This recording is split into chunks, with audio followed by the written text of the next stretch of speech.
दुनिया में पहली बार एक मुल्क में नौजवान नस्ल की सिगरेट तक रसाई को नामुमकिन बनाया जा रहा है। न्यूजीलैंड में एक नए कानून की मंजूरी दी गई है जिसका मकसद आने वाली नस्ल के लिए सिगरेट खरीदना कानूनी तौर पर नामुमकिन बनाया है। न्यूजीलैंड की जानिब से मंजूर किए गए कानून के तहत 14 साल या इससे कम उम्र अफराद के लिए जिंदगी भर के लिए सिगरेट खरीदना नामुमकिन बनाया जाएगा। न्यूजीलैंड की एसोसिएशन वजीर सेहत आयशा रवाल ने बताया कि कानून की मंजूरी से हजारों अफराद ज्यादा लंबी जिंदगी और सेहतमंद जिंदगी गुजार सकेंगे, जबकि तंबाकू नोशी से होने वाली बीमारियों जैसे कैंसर, हार्ट अटैक और फालिज समेत दीगर पर खर्च होने वाले अरबों डॉलर्स बच सकेंगे। इस कानून के मुताबिक 1 जनवरी 2009 या इसके बाद पैदा होने वाले अफराद को कभी भी तंबाकू फरोख्त नहीं किया जाएगा।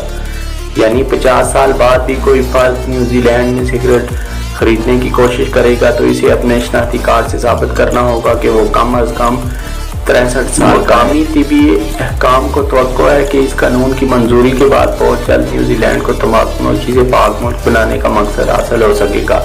नए कानून में कहा गया है कि सिगरेट में निकोटीन की मिकदार में ड्रामाई हद तक कमी की जाएगी, जबकि इनकी फरोख्त आम दुकानों के बजाय मखसूस टोबैको स्टोर्स में। आयशा रवाल ने पार्लियामेंट में खिताब के दौरान कहा कि ऐसी प्रोडक्ट को फरोख्त की इजाज़त देने की कोई अच्छी वजह नजर नहीं आती जिसको इस्तेमाल करने वाले 50% अफराद हलाक हो जाते हैं।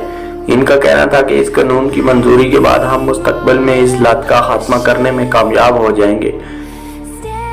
इस कानून के हक में 76 वोट डाले गए, जबकि पार्लियामान के 43 अरकान ने इसकी मुखालफत की। इस बिल का नफाज 2023 में होगा। इसमें सिर्फ तंबाकू मसनूआत को अदब बनाया गया है, जबकि ई सिगरेट्स का इस्तेमाल बदस्तूर कानूनी रहेगा।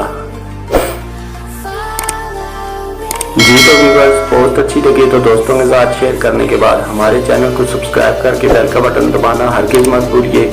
मैं आपका होस्ट मेहरान अली आपके लिए वक्तन फ़वक्तन अच्छी से अच्छी वीडियो लेकर हाजिर होने की कोशिश करता रहूँगा। अपना और अपने जाने वालों का बहुत ख्याल रखिएगा। फी अमान अल्लाह। अल्लाह हाफिज़।